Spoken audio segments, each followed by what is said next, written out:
when you shut off one end of the spectrum of your feelings, you shut off all of them. If you don't let yourself feel anger when anger is the correct emotional response, good luck feeling joy. You're not gonna. Welcome to the From Within podcast with Ben Osterveld. Hey guys, Ben Osterveld here. You are listening to the From Within podcast, where you are going to look within who you are. You have the answers already. You're already perfect. You've got enough confidence to last a lifetime. You don't need any more. We get ourselves in our own way. This is about looking within for answers, not always looking outside of ourselves. I have someone on the show that I have this crazy connection with instantly. I'm just getting to know her. I found her podcast called Get Out of Your Own Way. And I was like, well, that kind of sounds right. She's got this book that's come out, The Mountain is You, Transforming Self-Sabotage into Self-Mastery. She is a writer. But the topic of emotional intelligence is what kind of gets me going. I know that's one of her favorite topics. She's done a lot of cool things. Thanks, Brianna, for jumping on the show for me. I feel like I was so excited to have you. Thank you so much, Ben. I am so excited to be here. Awesome. Okay, so here's the thing. With me, I can barely read sometimes. So when I'm reading, it sounds really bad. Who wants a commercial? Can I ask you to tell people, maybe your humble brag? Like, tell me what you've done. So people are like, who is this girl? I'm sure many people know you, but for the people that don't know you, what have you done? What's your favorite accomplishments? And I know you're a lot more than your accomplishments, but let's just put those on the table. Oh, wow. Okay. I would call myself a pretty prolific writer, and have been for about 7 years. I've written thousands of articles. I've written actually on a lot of different topics, both as like a journalist and news and lifestyle writer, and as a poet, as we were speaking about a little bit earlier. But I think that I really found my zone of genius in writing about emotional intelligence. And this is my sixth book, and it's something that I'm really passionate about, and I aspire to really help people change their lives by changing the way that they think, which is what I have done for myself and what I have learned and been coached and trained for about half a decade. So I think that's it. Very, very cool. And I've done a lot of reading. You're everywhere online. You with Forbes, you've done some pretty cool stuff out there. Pretty neat. I bet you your network is kind of neat. You've met some pretty cool people along the way too. I've gotten the really, really amazing opportunities to profile and interview so many industry leaders and thought leaders. And learning from them has been a big part of this process too. It's a gift for sure. Awesome. So I want to get stuck right in. I think let's get right to the meat. Forget the potatoes and the vegetables. Let's go right into, but that was a really dumb analogy, by the way. But anyways, I want to just ask you a question. You completely communicated self-sabotage, getting out of your own way, some of the mental game. I do this all the time with people, but I've never had anyone explain it so well, even so much better than I can. Tell me this, like, what is self-sabotage? Let's just get right into it. What is that? Let's get into it. Yeah. Okay. So self-sabotage on the surface, we think it's that we lack willpower, we lack clarity, we lack inner strength, we're weak, whatever it is that, whatever the story is in our minds. But what self-sabotage actually is a self-preservation technique. It's when we have two coexisting but needs. One is conscious and one is unconscious, and they're in direct opposition of one another. So we have a conscious desire, intention, or need, really, that we need to move forward or do something or establish something in our lives, create something in our lives, heal our relationships, start a business, whatever it is that we want and need to do. And then we have unconscious wounds, beliefs, past experiences that are in direct opposition to the pursuit of those goals. And so we end up completely stuck because there's a one part of us that we are unaware of that is terrified or finds the goal or conscious objective to be dangerous from a past association.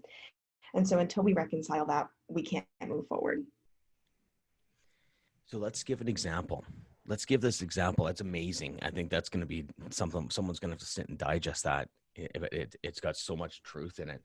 Could you give an example of maybe a self-sabotage that people would really identify with? I can give you a lot. So I'm going to talk about a few of my favorite ones because I think they're the most common ones actually. So one is money. Um, People are like they're ambitious. They have financial goals. They want to save. They want to become financially stable. They want to, start a daring new business venture, whatever it is. But the unconscious beliefs that we have about money are so extraordinarily negative and programmed in us from like the day we're born. Mm. So maybe in your life, a legitimate need that you have is to become more financially stable. That's a legitimate need. And take out even the piece of becoming like fulfilled, which is even the next step. But let's just start at the ground level of we all need to be stable and feel safe in this way.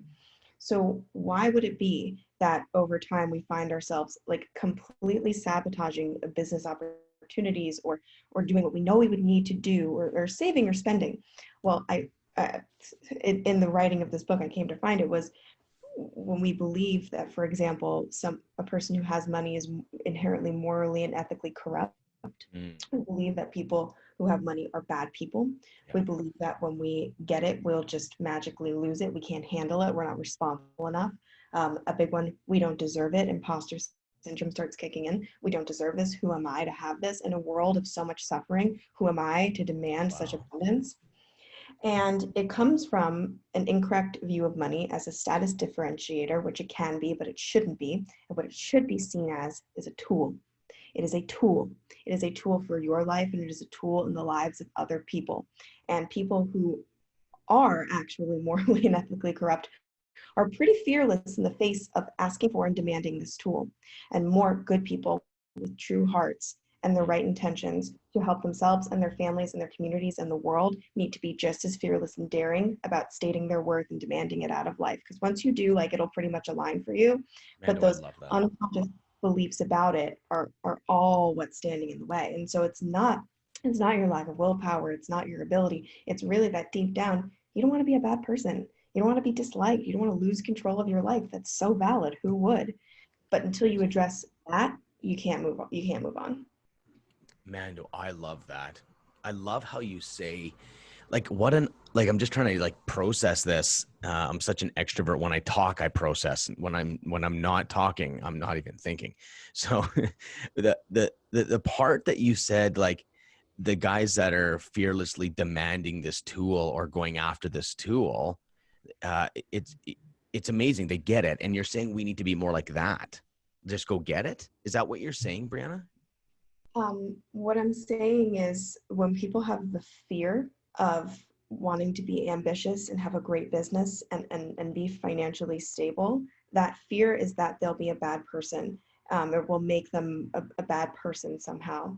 Mm-hmm. And we need to look at people who actually don't have like great intentions for themselves and for the world and how like fearlessly they like demand having that in their lives and realize, oh, more people with good hearts and good intentions need to be acquiring this tool for the Yeah. good of you, your family, your community, and the world. Like you need to stop thinking of it as if you have it, you're bad. If you don't have it, you're good. Or the opposite way around. Having a lot of it means you're a great person. It's none of that. Stop thinking of it from that ego perspective of it's a status differentiator. It is just a tool. It's neutral. Yeah. It And doesn't mean anything about you. it's funny because the very thing people want, they have a negative energy around. So it's like this weird schizophrenic journey of getting money and then it just goes away. Like, how can, like, I've seen it. I've been it. I've lived that. That's It is exactly amazing. right. That's exactly right. And another example that we can tie in that you just kind of touched on was another thing that people will do is when they see someone who has what they want, coming from a place of jealousy and envy, they'll start to villainize that person. So Hmm. they'll see, let's say you see you're a woman and you see a fellow successful woman. She's a mom and she's an amazing mom and she's running this business and she always looks great. And kind of deep down, you're like, wow, I would like really love to have all of that too. And then instead of taking that cue of that envy of, hey, I really want to pursue this too. I want to have a life like that. It goes to its shadow function, and you start trying to find ways to humanize this person. I bet she's not that great of a mom. Well, her business must suck. And then you start finding these ways to judge and put that filter on that person. Guess what is going to happen to you when you start to rise up and try to pursue your own dreams? You're going to have to live by the rules that you already set up for other people. So if you look around at the people who have what you want and you're calling them names and you're villainizing them and you're being so mean to them, Wow. when it comes time for you to start showing up to your life and asking for what you want, you are immediately, your first association is going to be, I'm that bad person. My life must not be that good. You're going to find ways to humanize and villainize yourself. Because you've judged them, you've established that these people have, are not doing it right or whatever. And then but weird, because when you become one of those, then the judgment just turns directly at yourself, you're saying. Yes. The way that we judge other people inevitably becomes the way we judge ourselves. If no one around you is good enough, you will never be good enough for your own life. Totally. And it's, people think of it the opposite way, right? It always has to start within, which is absolutely true. But a way to work on it, to work on what's within, is actually to start with what's around you. Can you look at the people around you? Can you look at the people who are succeeding? And can you appreciate them? Can you express gratitude? Can you express awe and say, you know what, you're doing a great job. That's awesome. Good for you. Can you be a supporter? And it doesn't mean you can't think critically about the things that they're doing. It doesn't mean you have to blindly agree. I'm just saying, can you come from a place of being a supporter, not a hater, even just in your own mind? This practice freed me. It freed me. It freed me Amazing. from self-image issues, because I realized I would look around and I would be judging people. I'd be like, wow, those jeans are this. And I'm like, do you even hear yourself? You know what I mean? Totally. Like, Yeah, I can totally identify. I think everyone else will be able to identify as well. We all do it, I think. yeah, we do. And it's toxic to ourselves. It's toxic to other people. It's mean to other people. And then it ends up just being toxic to ourselves. Yeah, it's like literally how you stay stuck, hey? Yeah. You just stay stuck in these, you kind of build your own cage, and then you don't realize that A, you built it, and B, you can unbuild it. It's amazing. I love that. We could literally do an entire show. Well, you're doing a whole podcast on all this. So I think the way you break it down on the podcast too, we'll be linking your podcast to all the show notes like crazy. I've already shared it to everyone I know. I think it's needed. I just want to free people. Like, I want them to be themselves. There's an amazing, abundant life right around the corner. And this is the conversation that can unlock it. That's why I'm like, Brianna, let's share this. Let's do this. I feel like it's a bigger mission than just, be on a show or building a life. It's like, man, this is legitimately gold. Like, people are stuck forever and die. That's just a bad feeling. It's terrible. And I feel from so many people who I speak to and know and see, we have this like burning desire within us deep down Totally. to be connected and to have an impact and to use our gifts and to help and to see like our imprint on the world. And everyone has this, and everyone has that gift. I really do believe it's just different for everyone. Yeah. Yeah. But until we really get out of our own way, we're ineffective, not only to ourselves and to our families and to our communities, we're ineffective to the world. Like, we're stuck in our own BS narrative all day in, day out. And you can't expect, to rise up and make change and see things differently when you yourself are so stuck for like no reason. It's so, yeah, for sure. So you had said something really interesting. It's a hot topic in my own world of consciousness, is that the word connected.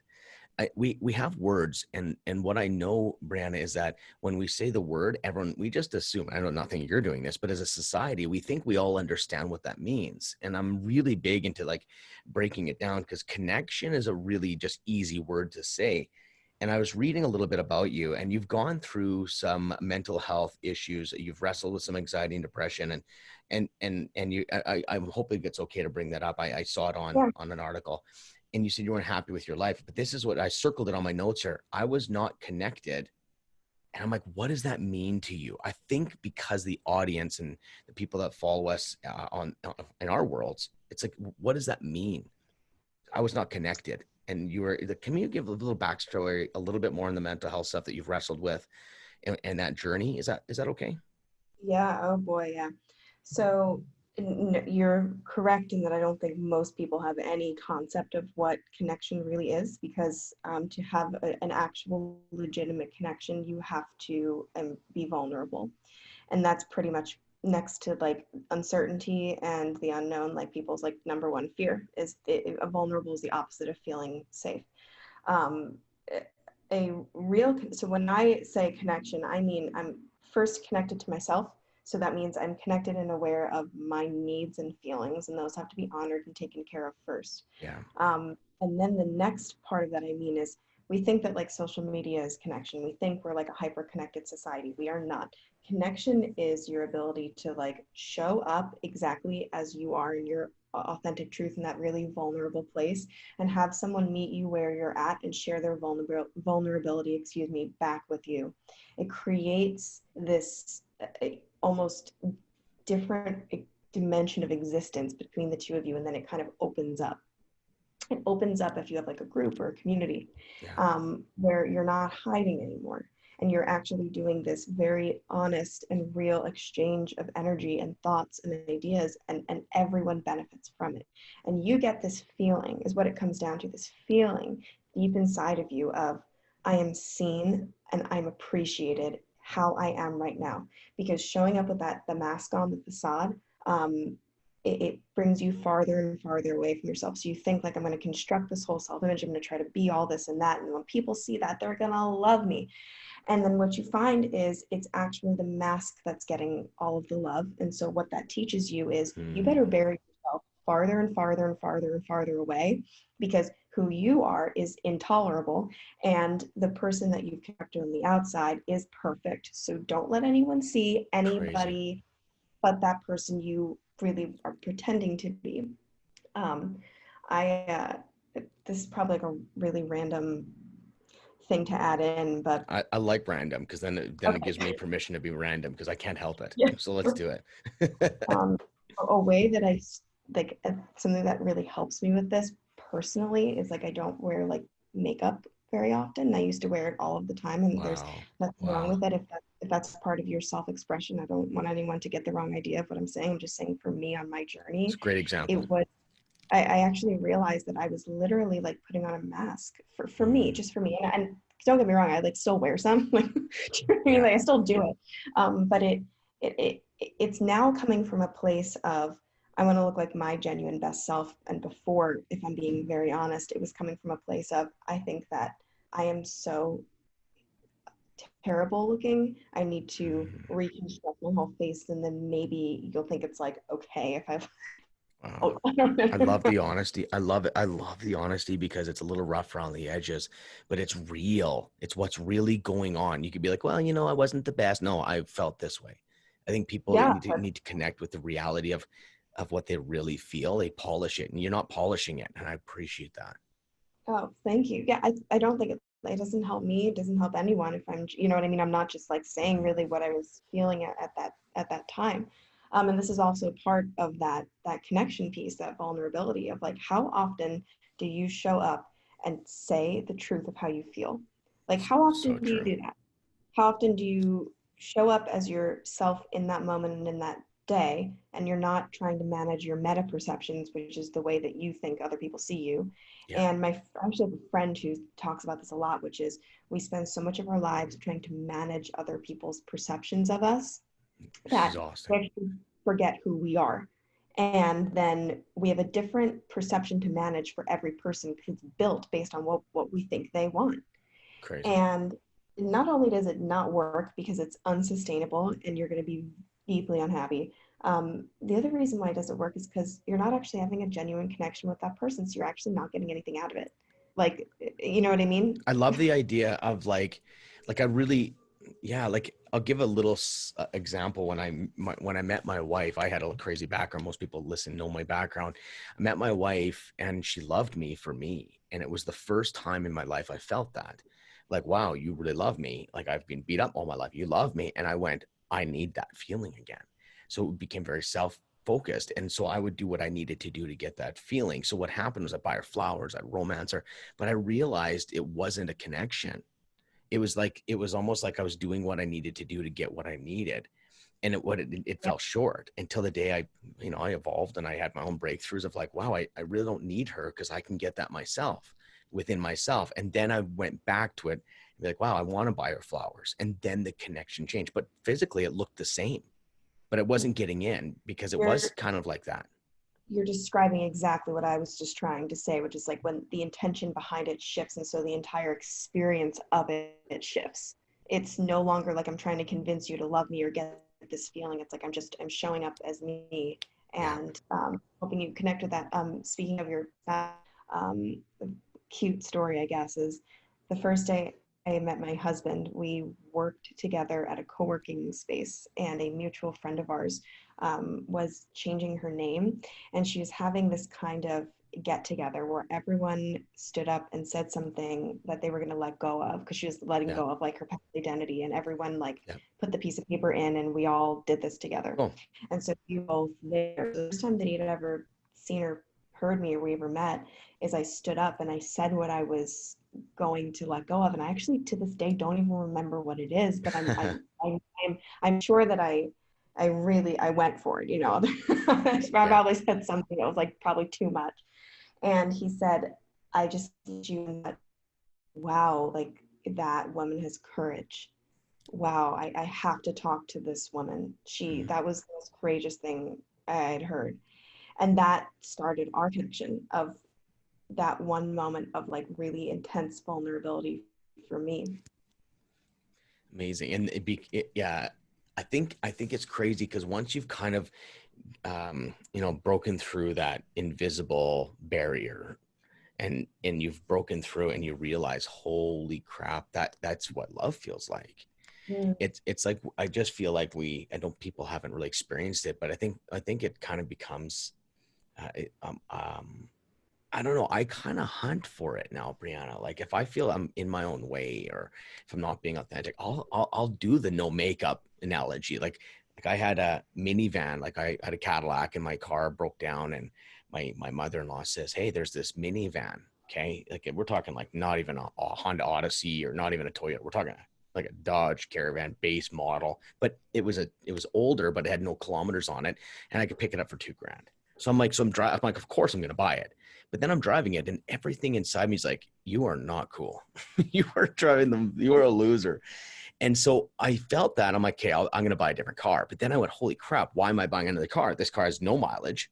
The only reason I'm buying a different car is because of what people think. And I'm like, and as soon as I did that, I'm like, screw that. I am driving this minivan until I don't give a shit.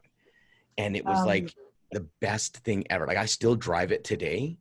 And if you look at me, people are going to misjudge me because guess what? I'm not showcasing net worth. And I'm like, I don't care. And that feeling of freedom is like addictive to me now. Like I Oh, this is love that. so funny that you brought that up. My husband drives his old car too, and people are always like, "Why do you like still have it?" And he's like, I invest in appreciating assets. Like, hello, it takes him like a beat to be like, "Oh, because people use that as a status symbol, and Yeah. so people think that's like the number one most important thing." But he's like, "No, like your long-term prosperity is most important." And I'm like, "Yeah, you're right, but Like, you're yeah. correct." The truth is, if we stay connected, you're gonna see me with a really nice car one of these days because I'm tired of driving the minivan. But the thing is, it's not for anybody else, and that is the key. Yeah. So people can look at someone driving a hot car and go, "Oh, look at him, he's propping up his ego." That might not be true. It just might be that he wants that car. And so I've had to come stop judging people. I've done it. You see girls like for a long time, it's like, oh, fake girls. Like I would be like, oh, well, look, and then I'm like, whoa, I'm like, that is not good.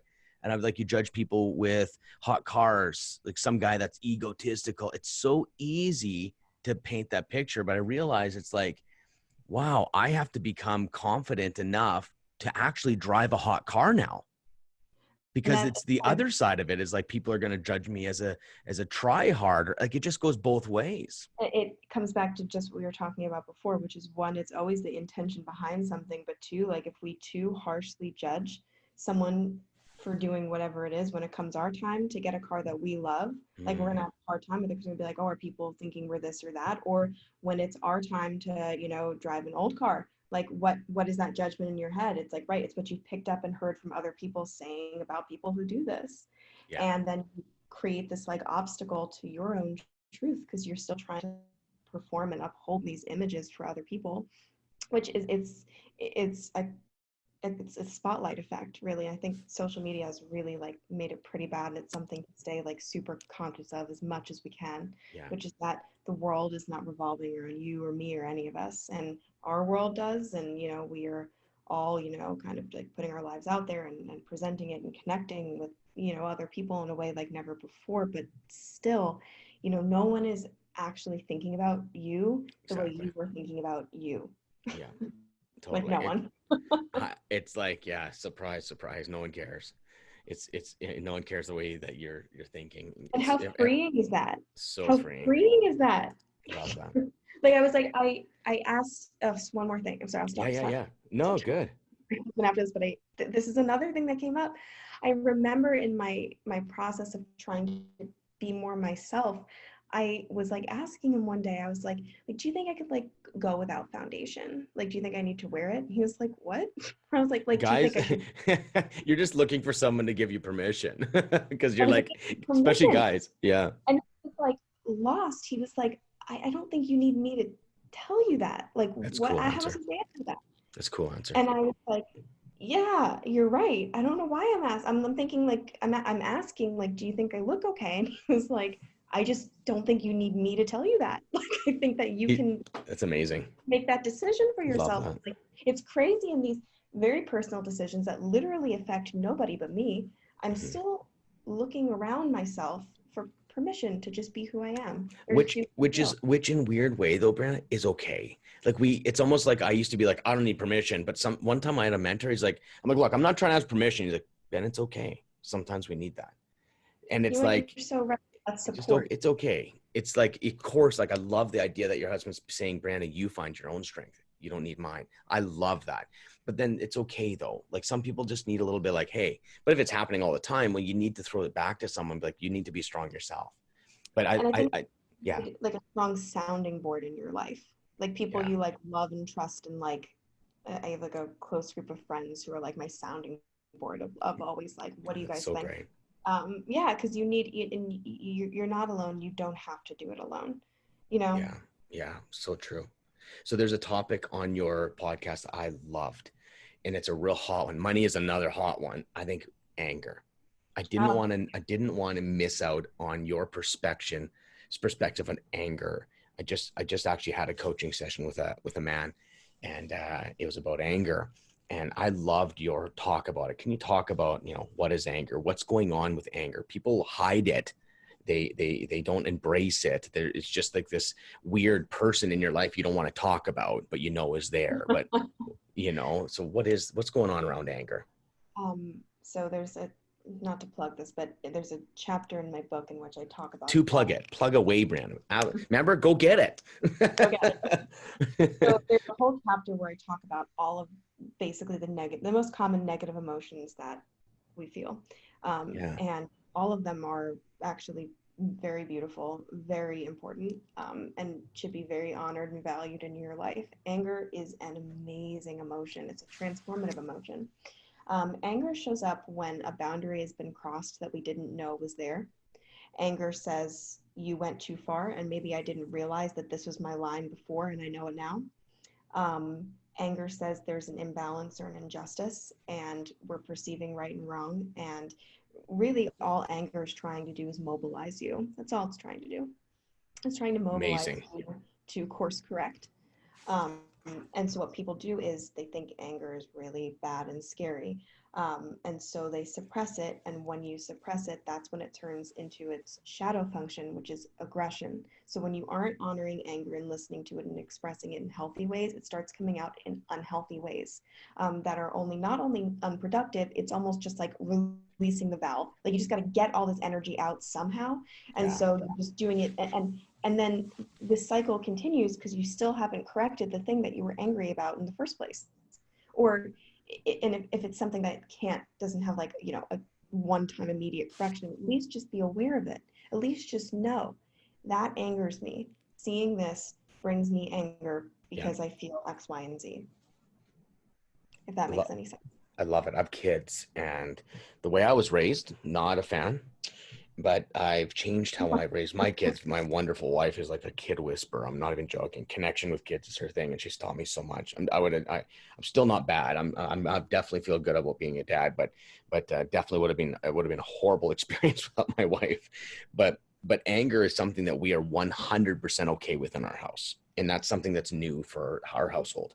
It's like we are okay with it. Like it's almost like people look at anger. Don't be angry. Like it's almost like our this entire huge belief system. It just anger is bad, Yeah, and and we're not doing that. do you know why people can't tolerate it when they see Why is other that? people doing it? Because they're suppressing it in themselves. Mm, They want to feel angry too, and they see someone else being angry. It's like, oh no, you don't get to be angry. If I can't yeah, be we angry, don't do you can't that. be angry. Yeah, we don't. No. And, Amazing. when you shut off one end of the spectrum of your feelings, you shut off all of them. If you don't let yourself feel anger when anger is the correct emotional response, good luck feeling joy. You're not gonna. It's just completely turned off. Your whole system Mm, shut down. Like you have to find in real time ways, healthy ways to express what you feel, not only so you can actually get it out of your system, but so it can actually help inform you of the path forward. These feelings are just not coming out of nowhere. They're messengers. They're important, and we just disregard them and then end up totally stuck and lost. We're like, what's wrong? yeah, yeah, so true. Um, Question: what is closed-minded? What an amazing question. What is closed minded? I don't know if I've ever answered this question before. I don't even know if I've thought about it before. That's terrible. I should think a lot more about it. Well, my first thing that I thought was, unopen to perceiving things outside of what you already think is true, um, which I think is probably the It's answer. cool. It's Um, cool. I like when you haven't thought of it. It's great because then sometimes we get an organic, like, bleh, like a better thing. I feel like there's something in that when it's not. I think it's definitely a big topic, but I run into closed-minded people, and it's like it's legitimately. I feel like it's unbudgeable. Like it's just done. It's almost like I um, don't know. So now that I'm thinking about it more, Yeah. you're right, it is an organic response, which is great. Um, Something that I've learned is that the most traumatizing experience for people is uncertainty. And actually, what traumatizes them is a disruption in their view of themselves or in their view of the world. And if that disruption is too extreme, they'll often kind of make up like false truths or lies and believe those.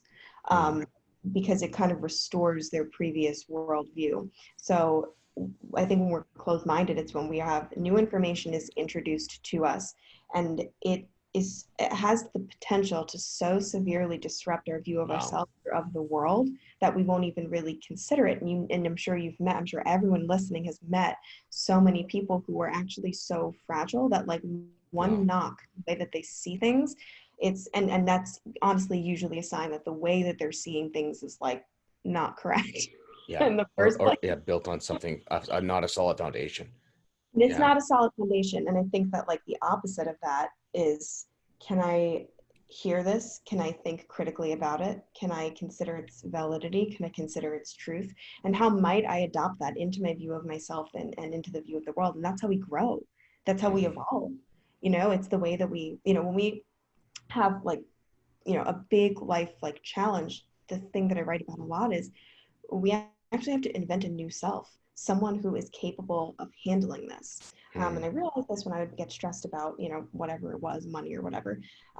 It was because my view of myself was just like a struggling young person who would never figure it out. I was like, you need to transform this that into like story.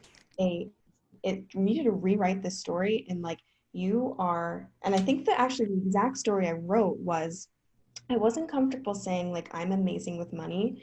I changed it to I am willing to learn how to become financially stable, strong, and amazing with money. I am someone who is willing to learn that.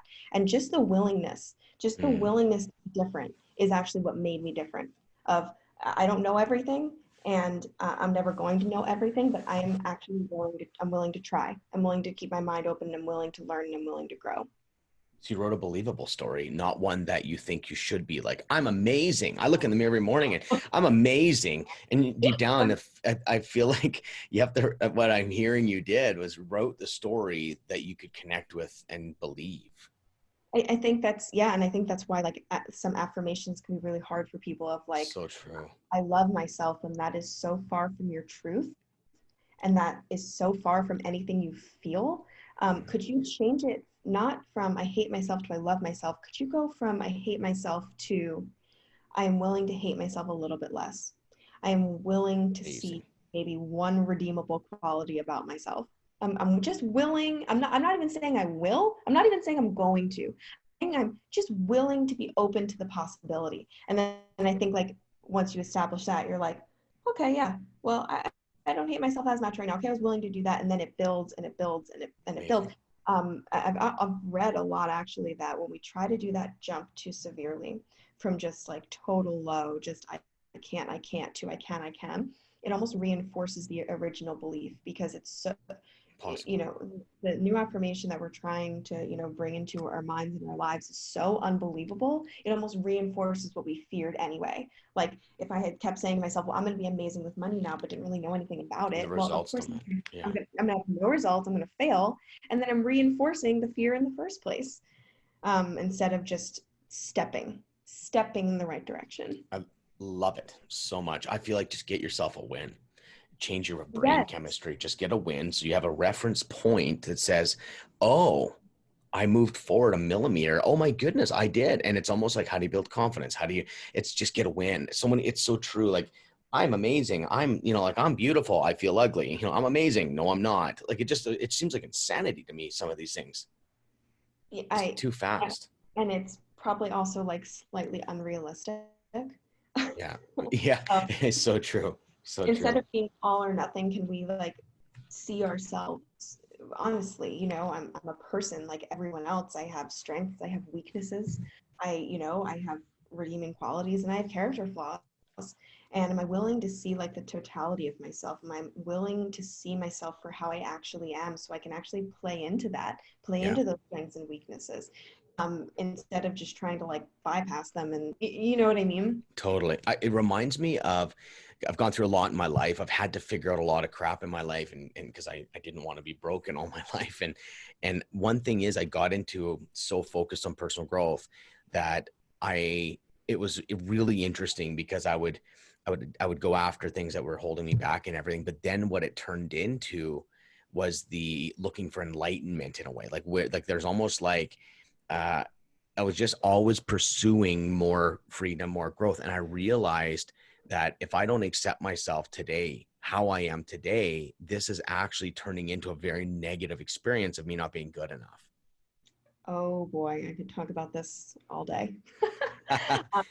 Yes, if you cannot be content with what you have today, you will not be content when you have more. And this is really hard, and people are really resistant to this. And Love I this get so it. much. I believe me, I get it because I did it. I did the whole dance. I choreographed the dance of when I have this, I'll feel better. When this is happening, I'm gonna be better. I remember I was like, so many years ago, I was talking to a girlfriend of mine. We were really young, and she had kind of saved a lot of money, and I was like, you know what, when I have like $20,000 in my savings account, like that's, I'm gonna feel good, I'm gonna feel safe. And she literally started laughing to the point that she was like crying, because we were both kind of like griping about, you know, how unhappy we were. And she was like, I have that much money, and you need to believe me when I tell you I don't feel safe, like I'm miserable.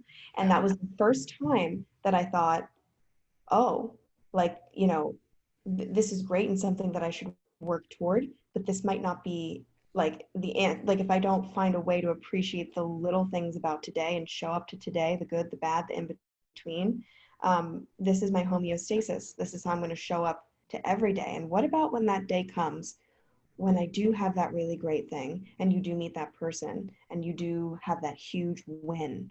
The person you are now is going to show up on that day too, if you don't fix or adjust, I should rather say than fix, who is showing up right now. That's how Yeah. it shifts. Yeah. Yeah. I love it. This is literally could be an entire podcast on this.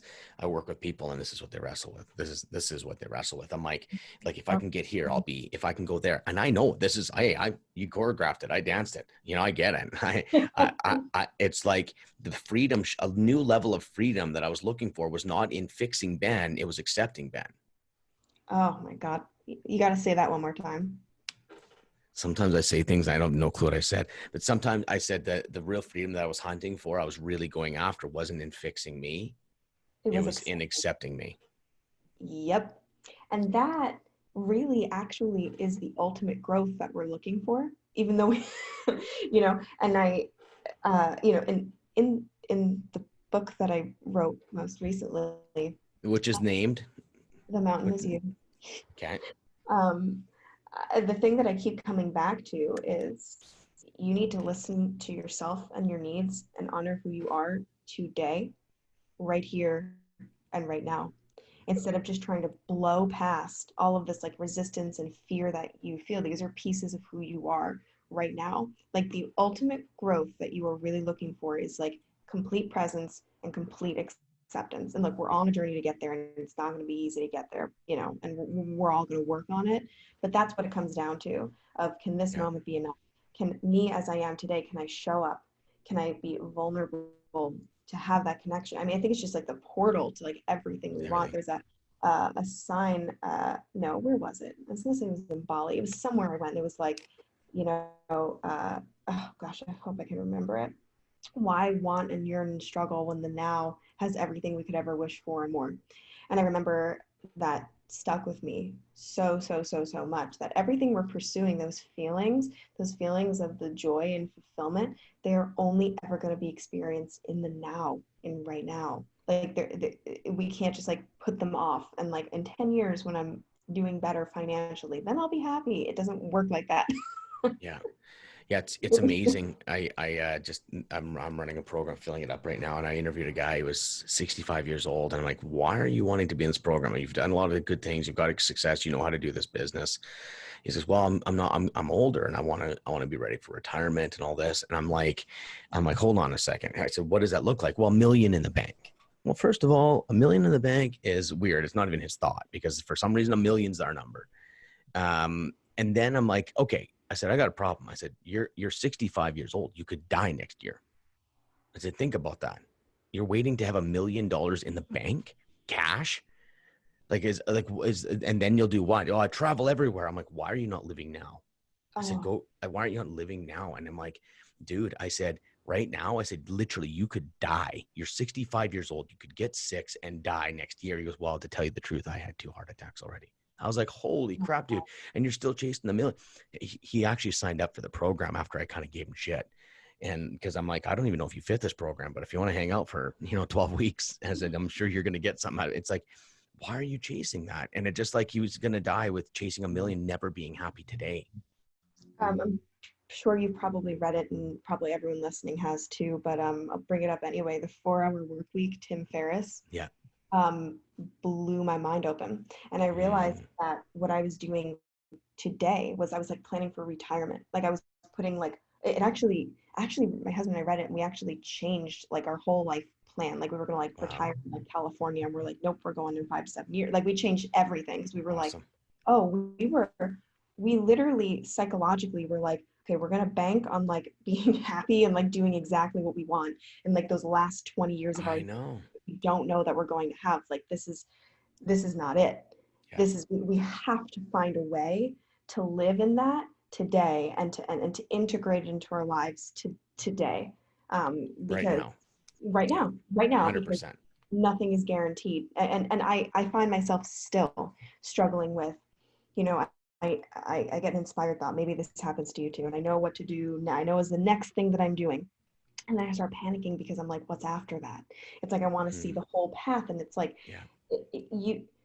where I'm sitting literally today, like speaking with you today, I couldn't have predicted or planned for this or anything 5 years ago. I just didn't know. I didn't really opportunities were here.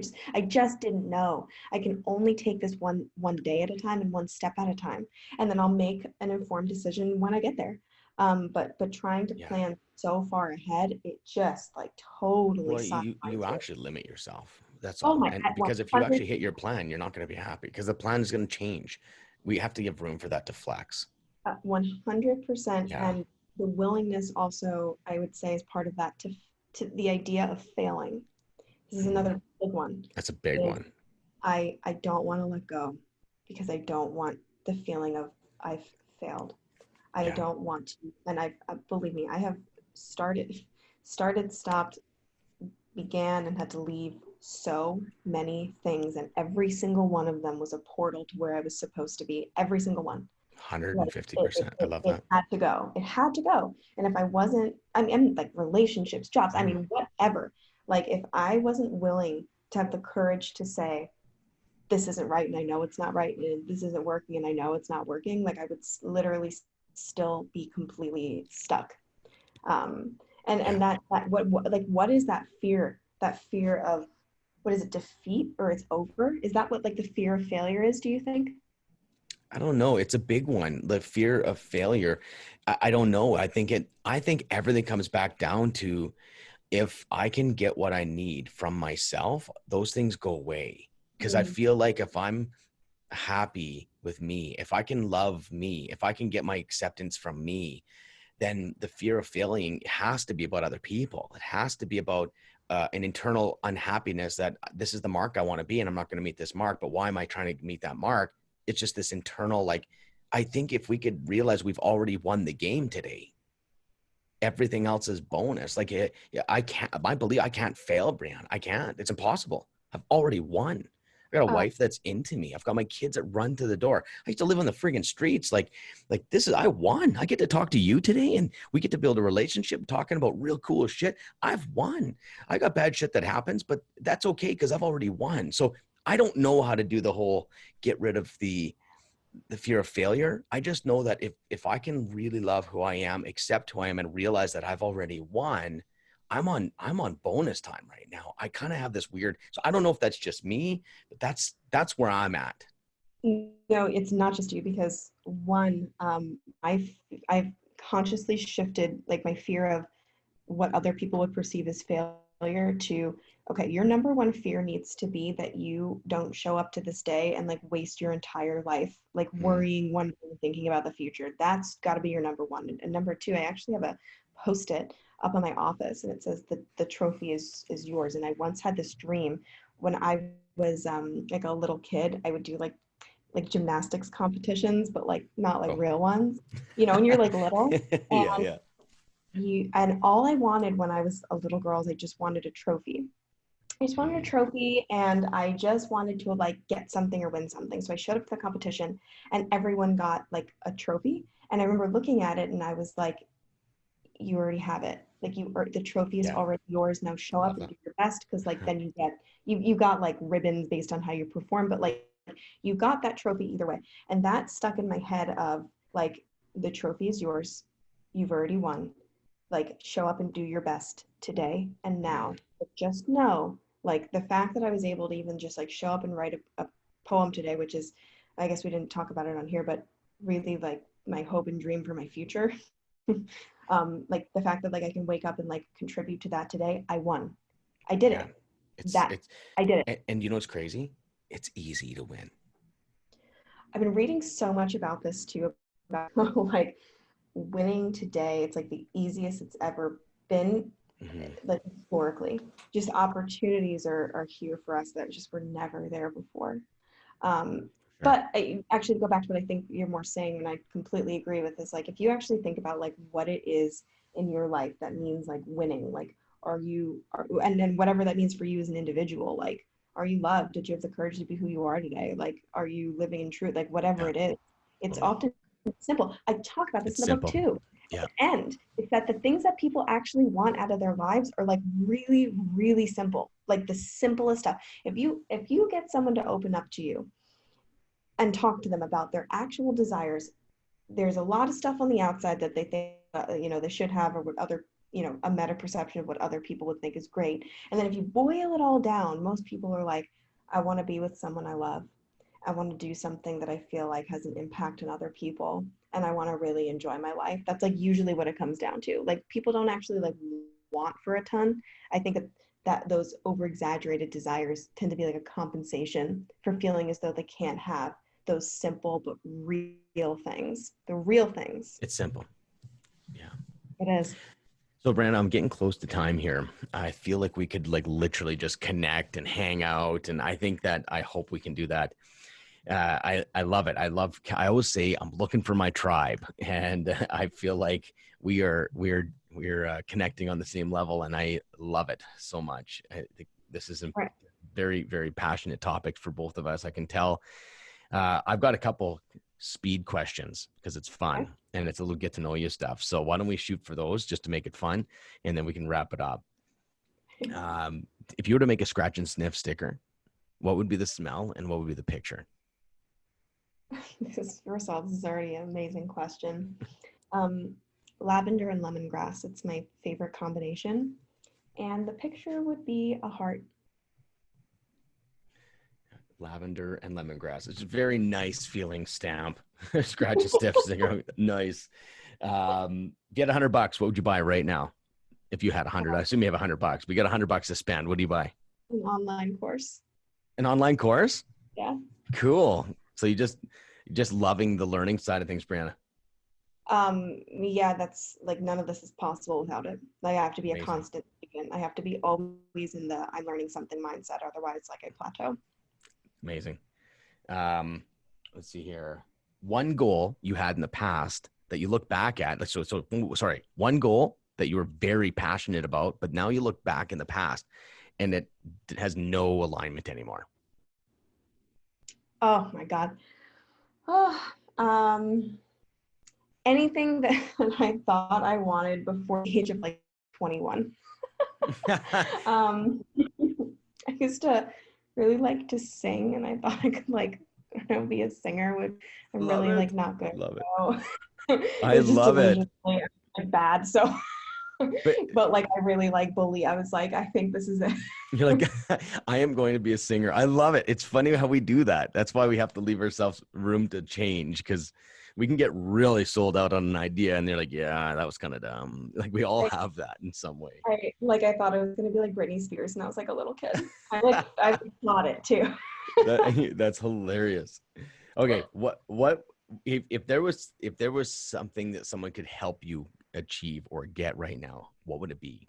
Like we're talking like genie in a bottle stuff, like whatever you want. What would Inner peace. help? Inner peace. That's Okay. my number one goal, my number one desire. That's like the focal point of like every day of my life is like what brings me and the people around me to like a deeper state of inner peace. I would love to have all the keys of that unlocked. What would be something you would ask for help with that would be practical? Practical. Oh, help cleaning my house. Nice. That is so true. Hey, you're like looking at the clothes on the floor. You're like, should I pick them up? I work. I don't know if you do this. I actually work from home too, so I need it to be like really like unrealistically clean at all times. Oh, because mentally. And mentally, I can't. I get it. I got 5 kids, Brianna. So it's I don't work from home anymore. That you can't because it's just chaos. No, I can't. No, at that point I need to go. Yeah, no, I just and I'm. By the way, it's just me and my husband, and it's like, we're like around. I'm like, oh my God, no, I can't even fathom you and your wife. Oh my goodness, yeah. Like sometimes I'm just like, wow, we're really messy. or I'm stressed out. One day I come in, I'm like, why is this here? Can't you clean up after your shit? And it's like, yes. And usually that's because I'm upset, not because of the reality. Because I feel good, I don't do that. But anyways, yeah. Oh my goodness, it's one of those things. And I don't really like cleaning up. That's my reality. Like some people really like it. I'm like, I'm tired. Sometimes that gets more. And I'm like, can't the kids do it? What's that? Yeah, but I like the satisfaction, but like, oh, for sure, that part. A few minutes, and then it's like all together, which never happens. And then like you lose me after a little while. Yeah, I'm gonna like, it's like if we work at it every day, but having that many kids, it's just like this insanity. It just never fully gets done. There's always something. So, hey, what's something of nostalgic value? We all have we collected as a kid, toys, a book. Like, what's the thing you look back at and be like for me, it'd be like a hockey cards or a toy I played with or something where it's like, oh yeah, like what's your nostalgic value thing? Like, I have two things. One of the only things I ever keep is old journals, and I reread them. oh, And cool. I think to myself, you were both so lost, but so on it at the same time. Like I when get that. I I get reread it. them, I'm like, girl, like you are on the brink of a breakthrough. You're also an idiot. Like so that's That's so true. I love but that. I have a better one even. I have Okay. a jar next to my bed of little stones that I collect from different beaches from all the places I visit all around the world. Wow. And putting it right there actually helps me so incredibly much remember all that I've done and seen when I feel just like, what, who am I? What have I done? When I'm feeling kind of low, I Yeah. remember like and it gives me hope to see how much of the jar is yet to be filled. And to me, that's how much more there is to come.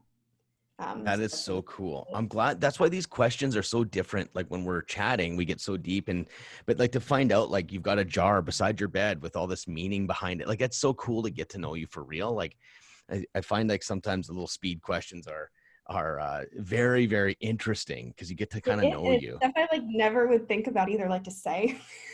Yeah, I Like know. you're Like, saying. how do we what's on your bedside table, Brianna? Like, can you tell me about it? Like, it seems a little bit weird. Like, you can't really.